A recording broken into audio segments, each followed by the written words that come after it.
Hello YouTube and welcome back to another episode of Max Pounder Reports, and today we're going to be covering the Army book review for the new Dread Elves Army book. So if you haven't worked out by now, there's some big changes in 1.2. If you haven't read the Army book yet and the big rule book yet, I would recommend reading the big rule book first, because that will give you the parameters for what the Army books are looking to achieve. Certainly, let's go through the first big change, is that the point scale is gone from 2,500 up to 4,500 as a recommended game scale now, which basically means they've doubled the points of every single unit. And so what this means is essentially the recommended game is now 2,250 points. Now, whether people will move that up to 5,000 in the tournament, I don't know. We'll see how it goes. I haven't played a game yet, so I don't know how it's going to play. 2,250 is obviously a lot different from 2,500. That extra 250 points makes a big difference. But as I say, don't know it yet. I would also recommend reading the Paths of Magic first to see how magic has changed. It's a lot less dangerous, I would say. The hexes and buffs aren't as good, apart from shamanism, which is still +1 strength, +1 toughness on an 8+. So boom, that's a pretty darn good spell still. But go ahead and read them. So without further ado, let's get on with the Army book review. So we'll start off with the Army special rules. Nothing's changed, to be honest. So all we've taken out is Alpha Predator, which no one was buying anyway because it was too expensive for what it did. And they've taken out the fact that Kraken may be taken as a special choice instead of a rare choice when you have a Beastmaster. Which, when you see how the organisational chart works now, makes sense, because, you know, it's got... Basically, they have a section now called Alpha Predators, which is all your monsters are in that section now, so there's not really a rare anymore. So it was a superfluous rule.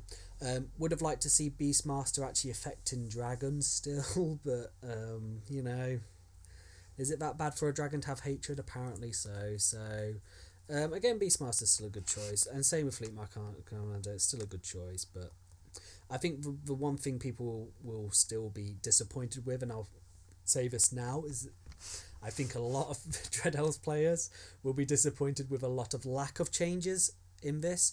But this isn't, it's not just localised to the Dread Elf book. Most of the Army books have not undergone huge stat changes. Warriors hardly changed. Undying Dynasties hardly changed. I haven't seen any others yet. But those are the three I've been given to review. And I will be reviewing, and it's more the organisational charts and the points cost which has changed the way you can commission your armies. For example, Warriors now only have 15% core, which makes them an elite army, and I do think it was a very good move, because it basically means that one of the big things people were annoyed about as Warriors is that I'm only good at combat, and so when I get into combat I'm still being beaten in combat. So this allows people to take more of the inverted commas good stuff in order to combat that, because they've only got the one phase, and I think that's a very good internal balancing mechanic. I mean, we haven't fully play tested this yet, so things are still up in the air, and they'll still make changes depending on meta and stuff like that. So don't lose your minds. Because the book is better. I think definitely the book is better, and I think the organisational chart is definitely better. But just be aware that don't get your expectations too high, because you will be a bit disappointed. So anyway, Army Room special rules haven't changed. Moving on. So Armory, again, no changes there. Cult of Nab's still the same, Cult of Yem is still the same, Cult Rivalry still the same, and Cultist General still has the same rules. I really like Yemma. I'm glad it hasn't changed. Nab probably could have kept Killer Instinct, but if they kept Killer Instinct, then Cult of Yemma would have had to keep it. Cult of Nab's really useful in Executioners, to be fair, so, and actually really good on Blades of Nab as well, because of the poison attack. So to be fair, I'd rather have Hatred than Killer Instinct in those situations, and I think Yemma's just a great rule. Strident +1 movement, ooh, it's good. So magical items, couple of changes here. Headman's Axe gone to 55 points in old money. It's 110 points now, but that salvo conversion works now. Still a good choice. Beastmaster's Lash. They've taken away the fact that you can reduce a model's weapon skill to 1 for remaining of the close combat phase, but it has dropped down to old money 25 points, which for a champion it's still quite a good, he gets +1 attack and strength 5, so it's a good choice for a champion. Everything else has stayed the same, apart from the Dagger of Morak, and this is where I just feel sometimes people like to hold on to things, despite it's like the lover that you should break up with, but you just can't bring yourself to do it, even despite it being like the worst relationship ever. So basically the dagger now is 20 points, which in old money is 10 points, so it's very inexpensive. What it allows you to do, however, is to inflict D3 wounds of any kind onto the unit, with no saves of any kind allowed, and if you do that you can reroll natural to wound rolls of 1 from spells cast by the bearer, so not in the phase, just the bearer. So if you've looked at the magic paths, we don't have access to fire anymore, so there's not actually that many spells that we can cast.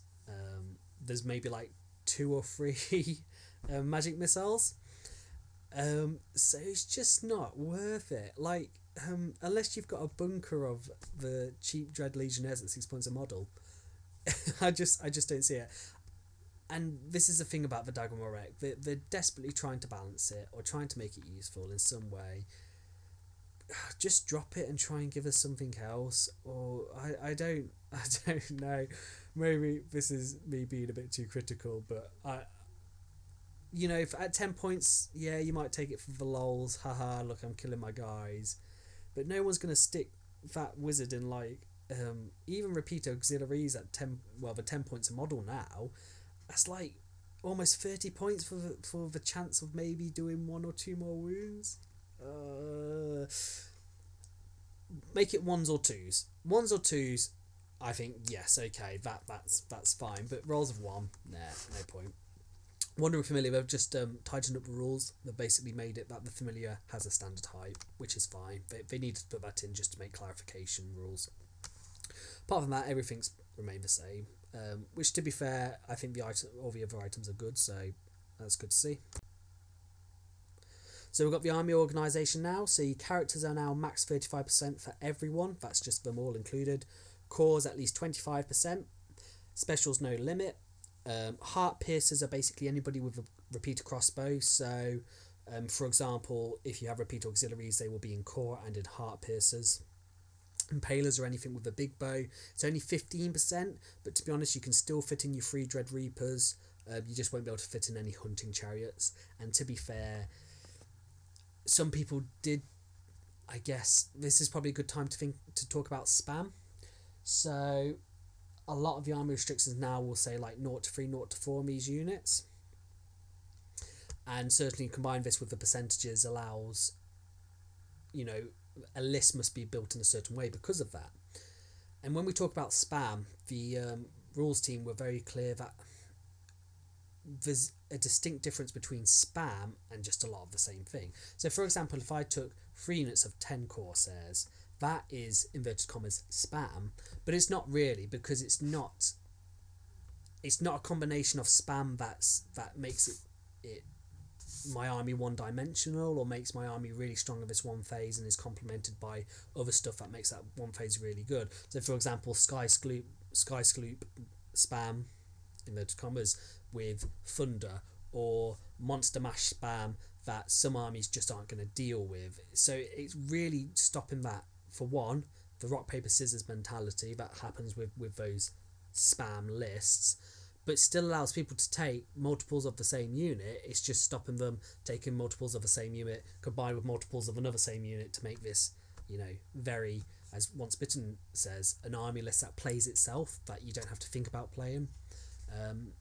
And to be fair, in casual play, I don't know, in casual play that's okay, but in competitive play, I think people do want the structure to stop these things rather than having to do it themselves, and if the rules team can do it, I think it can't be bad. Alpha Predators, getting back to the army review before we go on too many tangents, is basically all your monsters. What's interesting is that manticores and dragons will count towards your alpha predators but not towards your characters. So what is nice about that is if I take a dragon lord, I can still take some pretty darn good casters and a lot of other hero level characters if I want, or another lord level character, and the price of a dragon isn't going to eat into my characters. So that's good design. That's good design. So let's start off with the Dread Prince. So he's very much the same. What is more interesting to talk about, everything's basically doubled in points, yada yada yada. What's more important to notice is that hero level characters now come with 3 wounds. So this change is a big one, and it is a very good one. Basically, let's us all think, how many hero level characters did you ever see that weren't a level 2 wizard or a BSB? Pretty much never. I mean, the Cold One Night Bust, yeah, you'd throw in a couple of cheap characters with great weapons probably. But apart from that, you probably wouldn't. And now look at this, a captain's 80 points and he gets 3 wounds. They're very cost effective, and it's going to promote use of them more, definitely, because you're no longer relying on them having a monstrous beast or a Pegasus to increase their wound and therefore the survivability. And with 3 wounds, you can sometimes go out without a Lord level character if you don't want the leadership 10. So again, it's really just enhancing your ability to build lists to what, you know, it's just giving you possibilities that you could do this or you could do that, or do you know, if you're taking this specific unit, then you want this and this to complement it, and you know, there might be a need not for leadership 10, etc, etc. Really good design, love it. So the Cult Priest is really the first one we'll go through that people we're hoping for a big redesign. Sorry, they've stayed the same, however the Divine Altar has changed. It's now as a mount, it's a wagon now, and it's also a war platform. So it's going to be able to go back into units, which everyone loves. I think it by itself just didn't really, if anything, just didn't look right, did it? So I think it becoming a war platform will be very popular. It's great now because each one comes with an avatar. So it doesn't matter if it's Nab or Cult of Yemma, they put out the same amount of attacks. So I think that's a great design. It stops, you know, people never really took the Nab one because the Yemma one was so much better with the stride and +1 movement. Now, actually, you know, it's a lot different. So when we come to the entry further on, that'll have all the blessings and we'll see it. But as it is, I think changing it back into a war platform is a good idea. And yeah, the Cult Priests, yeah, they could have done something different with them, but to be fair, back up to 3 wounds makes them viable again because they're quite cheap. So, and certainly, you know, if you can find ways to combo Aura of Despair with something that actually causes fear, well, hey, you might actually take a roll. So the Oracle, so these are now 100 points base, and they just come with 1 spell. And then the way it works now is you have to buy an extra spell, but you can actually buy 4 spells and still be a level 1 if you wanted. It's only if you want that +2 to cast or +2 to spell that you can become a Wizard Master.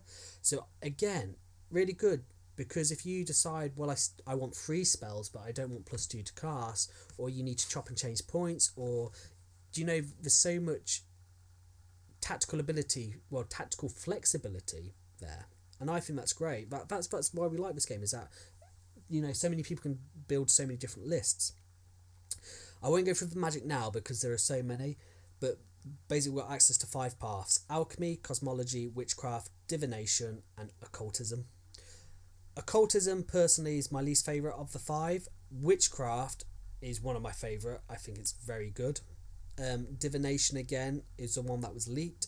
It's a very good path. It's like a mixture of heavens and light. Alchemy's probably, I think, is the best all-rounder path in terms of hexes, buffs, and magic missiles. And cosmology is a really interesting one, and I think in certain lists it will complement me really well. Basically, cosmology is split into 2, in that there's the dark side and the light side, we'll call it, and that you get counters each time you cast one of each. So if I cast a dark spell, I'll get a dark counter, which allows me to cast more dark spells easier. And dark spells are all about debuffing your opponent, and light spells are all about buffing yours.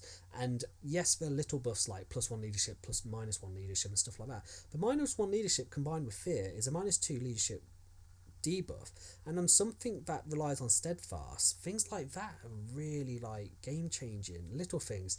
Magic has turned down. In terms of which one's best for us, depends on what you're doing, so you can't say that. Best way is to have a look at them and then see what, because you can go Magic Light now. Magic is not as, they've toned it down again, I think personally. It doesn't seem as strong again, and I think that is good because it stops those pivotal moments where one spell changes the whole game. Whereas the difference is now it's like one spell could make the difference between the whole game depending on how you play it. Great. Now this is one of the things that I think has got probably one of the biggest buffs, purely because the assassin now is 80 points in old money. He's 160 in this one, but now he comes with 3 wounds. And now that ward save of 4+ is actually worth taking, because before I never took him, because even though I love the idea of him, I love the Master Poisoners. I mean, he can only choose 1 poison now, but still, the poisons are really good. But I could just never bring myself for a 2 wound toughness 3 model with a 4 ward. I just couldn't do it. It didn't ever seem worth the investment. Now he's a really good character killer. Give him nab and paired weapons. Yeah, he's not bad. So very pleased with that one. Okay, character mounts. So Elven Horse has now got mounts protection 5+ standard. Really good change. I think that's one everyone likes. Pegasus now comes with 300 charge and Barding for free.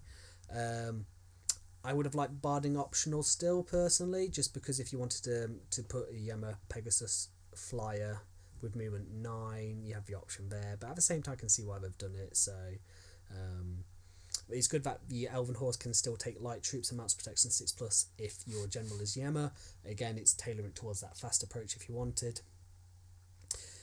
So this is where I think, moving on now to the Manticore, that firstly they've changed on to a 0.2 choice per army. Okay, that's fine. They want to stop loads of flying monsters. I've never seen anyone take more than 1.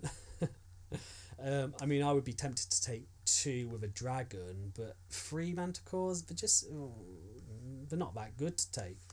They've given mounts protection 6+. It's a lot of things that people wanted. Okay, yeah, that's cool. If you're wondering what Towering Presence is, it's just large target, and so that's why I haven't been talking about it. They've taken off the multiple wounds D3. That's a significant debuff, I think, because I personally, Manticores don't have the damage output that, for me, it was more of a character killer. It doesn't really stand up to infantry or anything like that, because it can only get 1 stomp. So, and it's not got many attacks, and obviously the max attacks you can get on the guy on top is 4. So for me, I think it really needed the multiple wounds, but I would have liked to see a bigger point decrease from losing that. At the same time, I think it might have been a trade-off with the mounts protection. I think they'll see less use now, basically. Again, Manticores and Dragons are good because they obviously go towards your Alpha Predators rather than your character cost. So core, not much changed here. Basically, everything's become scoring, and if you haven't read the BRB yet, you now don't have to have a standard bearer to become scoring. So I think it's a very good change. Another key thing is that your standard bearers all give +1 combat resolution, no matter how many are in there. So what I mean by that is that you could have 5 standard bearers in a fight, you would get +5. So they've changed it from the +1 match cap, which I think is a good change, because it means that stuff is still scoring, as it would be, because you'd always be forced to take a standard bearer. But now you have the choice of, rather than being forced to take the standard bearer and then always losing an extra 50 victory points every time one was killed, you now have the option to say, is the possible risk of giving my opponent 50 points worth that extra +1 combat res? Cost benefit. Dread Legionnaires, getting back to it, now 6 points a model. You know, they're still good. Personally, the best way I think these guys work is with Yemma and Strider in a big block, because they always keep their ranks despite being in terrain, which means you can force your opponent to charge them in terrain. You'll get your ranks, but they won't. Yeah, basically. Corsairs are the same. I'm going to fly over these because they're the same. There's nothing much to say. They're still good. Blades of Nab, still the same, still scoring. Repeat auxiliaries are now 10 points a model. I think that's the right price for them. I think 9's maybe slightly too cheap. 10's good. I still like them. I know a lot of people don't. They obviously count towards your core and your heart piercers. This is where, I think they need to sort out Battle Scribe, because I think a lot of people will struggle. I personally am an engineer and I just made a spreadsheet straight away, but obviously it takes time to set that up. But I think people will get used to it. But yeah, it is a little bit more complex now, list building. Dark Raiders are the same. They count towards both core and heart piercers, even if they have repeater crossbows or not. And then the actual heart piercers are your Raven Cloaks, which are the same, except for they can't get poison attacks and they come with light armor standard. I think they should have kept the poison attacks for the upgrade, because they still have to pay for it. I like the fact that they get light armor for free. In reality, it's not really going to make any difference whether they get that for free or not, to be honest. Again, haven't changed, still a good unit. So, getting on to the juicy special, Tower Guard. Now, Tower Guard got a great buff. They got rid of that ridiculous Dread Guardians rule. They made them 12 points a model for the first 10. And they gave them weapon skill 6. So for 12 points a model, you've got a weapon skill 6, initiative skill 6, 2 attacks, strength 4, armor piercing, elf, with immune to psych, and so basically they will hit most things on 2s with strength 4, armor piercing, and bodyguard, and the scoring. They are very, very good now. Very, very good. The additional models are 14 points per model in old money, or 28 now. So having a big block of them is more expensive, but these guys still put out the hurt. I mean, personally, I would just take them in units of 10. 10 for 240 points is such a steal. Such a steal, because, anything that's going to go into them, against other elves, imagine, they're going to kill so many of them before they get to go. So, really good choice. Again, this is very good design by the ABC. People see Dread Elves as the MSU infantry, and so this is really tailoring it towards that. Dread Knights haven't changed, they're still the same. I'm not going to talk about them. We know they're good, we know what they do, we know how they're built in lists. Rapture Chariot is now 190 points, that's 95 in the old money. I think they're good. Will the point decrease make people take them more? Maybe. I mean, the toughness 5, 3 up armor, 4 wounds. I think it's still the stupidity is the problem, but that works both ways. I think they're good. I just don't like chariot models, and that's why I would never take one. But I think 2 of these on your flank complement. Chariots are very complementary to an infantry list, and certainly an infantry MSU list. So dropping them to 95 points, I think, is trying to tailor it towards that again. Harpies are still good. Executions haven't really changed. Personally, I didn't think they need to change. The strength 6 with hatred, they're there to kill monsters and be your can openers. Very specific role. Again, the first 10 models are only 12 points a model. So they've got a 1 point model decrease for the first 10. Are they steal? No, because I think you need 18 just to weather some hits, because they've only got the 1 attack. I still think they're good. Dancers of Yemma are 10 points a model for the first 10, which I believe they've taken a point increase, because I thought they were equivalent, they would be 160 in the old money, because I think they were 8 points a model, unless I'm mistaken. Personally, I would only ever have them with skirmish. I don't think they work as MSU. Units of 10, and then units of 14, you might as well have them with skirmish for the added bonus of being able to attack people's flanks, because the damage output is poor. So I yeah, they're an odd place design-wise. Skirmishing, I think they're great. If not, do they have a place in lists? Not when you tower guard for 40 points more. You'd rather have a tower guard because all you're getting is that ward save 4+ in combat. But the damage output is so poor that, yeah, they'll hang around, but we're not going to do much in return, so I don't know.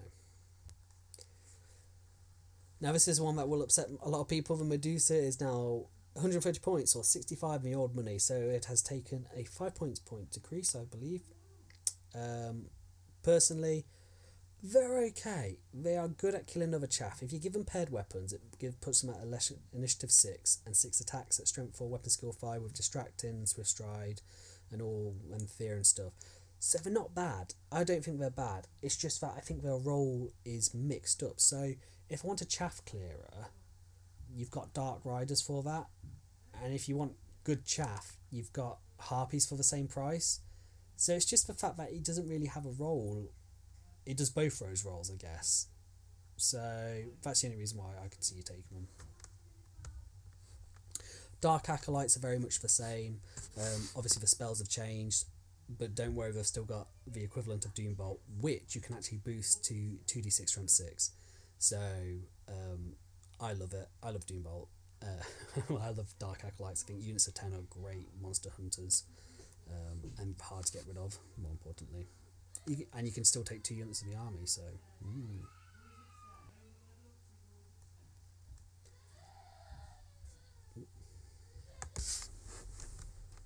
So the Divine Altar.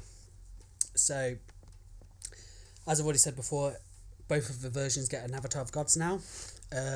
Personally, I don't think there's any point mounting... well, maybe there is a Yemma or a Nab person on it now, since the Divine Blessings have changed. So basically, number 1, all friendly units within 12-inch archers gain lethal strike. If you have lethal strike, you can reroll failed rolls to wound. So the latter part's not the important thing. I think the most important key thing here is all units within 12-inch getting lethal strike. That is really good, and again goes towards that MSU style infantry list. The second one is the all units within 12 units gain a 5+ ward save against wounds caused by artillery weapons. So not as useful, I'm afraid, especially since it doesn't affect tower and presence, so it doesn't affect dragons or anything like that. It's okay. And the last one is nominate an enemy unit on the battlefield. All units within 12 inches of the Divine Altar may reroll failed charge ranges against the nominated unit. Again, really good. If you've got loads of units that you need to get a combo charge off, then that just enhances that ability. So I think it's good. I think personally the 5+ ward against everything was a bit too... It went towards too much towards Death Star building list of a +1 attack. So I think this is much more subtle. I think it's much more toward the design of the army and how it should in inverted commas should play. Very impressed with it. And big thing, it's war platform again. Everyone loves a war platform. So 100 Chariot is now 125 points, which I think is a bit more expensive than it used to be, and it only comes with a strength 7 bolt thrower now. It's it's still the same. It's still a pretty decent chariot, still pretty decent anti-monster shooting. So yeah, I mean, you can't take, if you take this, you won't take as many Dread Reapers, but it's the choices you have to make now. Dread Reapers are the same, still good, still can take 3. It's important to note that the big change with War Machines now is that they've now got a complete combined profile. So if you to attack them in combat, you use the toughness of War Machine still now. However, they've dropped all the toughnesses, so there's no longer like a toughness 7 for War Machines. Well, I don't know. I know that both bolt throwers and catapults have gone down to toughness 4, which I just think is so much better design. It means that in your magic phases you can damage them and get rid of them. Your shooting's more likely to damage them and get rid of them, and they're not so... Yes, the potential damage output is greater, but they're so much easier to handle, and I think it's a lot easier to have counters with them, and I think that's actually quite a good balancing mechanic, in that cannons still do, they still do quite a lot of damage to flyers, for example, but they're much easier to kill, and I think that's a good trade-off, because I think before they were too hard to kill, and now I think they've balanced them really well. It's a really good change, again, with heroes with 3 wounds, really good changes for the game. So last but not least, we've got the Alpha Predators, which is a Kraken and the Hydra. And thank goodness for this, they've both got weapon skill 5 and both got leadership 8. And the Hydra now comes with a breath weapon standard.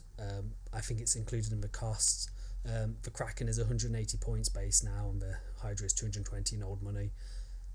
They're very good. They are really good now. Well, they're not really good. They're up to speed with everything else. They are worth the points. The Kraken at weapon skill 5 is going to hit more. It's still your can opener. It's still your character killer. Yes, it's only initiative 3 and it's only got 5 wounds, toughness 5, but it will survive against most characters and hit them back and do a lot of damage. It's still got distracting. It's still got hard target. Distracting and weapon skill 5 is a very good combo. And the Hydra now with weapon skill 5 and 7 attacks, and the breath weapon, it's your infantry multi, you know, 2 of those is really good. I think double Kraken is very good as well. Certainly they've listened to the community. I mean, they should have had these stats from the start, maybe not the weapon skill 5, but certainly the leadership 8. But credit where's credit's due, still really good choices. And yeah, that's it. That's the book as a whole. So pretty pleased overall personally. I think the organisational choice, I think charts now are very good. They're more geared towards you know, flexibility. There's so much more list building flexibility. It stops these, you know, people creating these lists that people get very annoyed about, like Sky Sloop spam and stuff like that.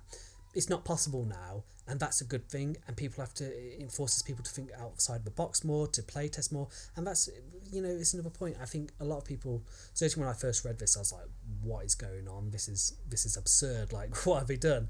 And then when you actually start to think about it, you actually, oh no, you know, these changes, the core mechanics are still the same, the core stats are still the same, it's just how you build your armies differently, and that's good. I think it is good. I think it will really enhance the game. Certainly once you start to see some of the other army books, you'll see that everyone's got a different flavour now, and that can only be good for the game. So very quickly, I've made a list just to show you how much 4,500 points buys you, and to be fair, it's not as much as you think it is. So you got a big Dragon Lord in there, you got double Acolytes with champs for like double Doombolt, you got 20 Repeaters, 5 Dark Riders with Yemma, 10 Corsairs, a Captain, Cheap Captain on Horse, and double Kraken. I don't think that's a bad list. You've got 2, you know, your magic phases, basically all damage output. Everything's really fast. You've got basically 5 things there which are hard to get rid of, and then sort of some support around it. But certainly 2,250 is going to be a lot different from 2,500. So I think 4,500 is quite different from 5,000. It will be interesting to see after how much playtest and how much data is gathered for 1.2 before we see if that changes, if it stays, if people prefer 2,250 because of maybe it becomes more tactical, maybe it's less about you know, these big powerful units. And I think that's maybe one of the points about, you know, 4,500 as opposed to 5,000 points, is that it stops you know, your Death Star builds, you know, having 3 or 4 characters in there. But saying that, there's a spell from Witchcraft which is awesome, because it gives a unit stupidity with a -1 leadership for every single character that's in there. So if you've got 3 characters in there, you're testing stupidity on a 7, assuming leadership 10, of course. You know, so I think it's a great spell personally, but I mean, people might not like it, but I think it's very good. Just being able to give stupidity out to monsters on the side and stuff like that, it's, you know, it's a really good spell. But I'll go through Paths of Magic and how I think they complement it. As I say, this is a list I just literally just drew up thinking, oh, I want to use this and I want to use this. Is that a bad list? I don't think that's a particularly bad list. 3 scoring units, the double Kraken, the double Acolytes, and the Dread Prince, providing all that you support and you power punch. Everything's Yemma, so everything's fast as well. Just an idea of what you can do. So it's an interesting time. Don't blow your head off, people, you know. This is not the final version. There will still be other versions to come after this, and keep an open mind. It is different. No 2 ways about it. I'm not saying it's not. And yes, there are some things that were borderline needed changing. Yes, absolutely. But let's look at all the positives. Let's look at how, you know, look at the MSU style infantry you can do now with the Divine Altar and all, you know, like Tower Guard and Executioners and you know, all those small MSU units if you want to play that well. But if you want to, for example, look here, fast, speedy Emma, you can do that as well. So personally, I think the book, is it stronger? Slightly. Is that enough compared to other books? We'll have to see. But then again, I'm not the best player, so maybe you should be listening to other people. I still think this book can perform well, and actually I think I might be, you know, going for the Dread Elves for a little bit now, just to see if that's true. Certainly I want to try the double 10 Acolyte Yema bus. I think 2 of those 2d6 strength 6 spells a turn. Okay, granted your opponent's going to dispel 1. It's going to be very good. Oh, it's also interesting. I believe I need to check, but I don't know if the dispel scroll's gone. But I don't think it has. But it would be good if it had, because it's such an auto include. Anyway, that's it. Because otherwise I'm going to talk for ages. Keep looking at the channel, because I'll be bringing the Undying Dynasties and Warriors of Dark Gods review. Probably similar to Lewis, probably a bit quicker than this one. Obviously I've tried to explain a lot and about the new design and stuff, but anyway, before I keep on waffling too long, that's it. So, you know, if you've got any comments, leave them below. It's always good to have a good discussion, good constructive discussion.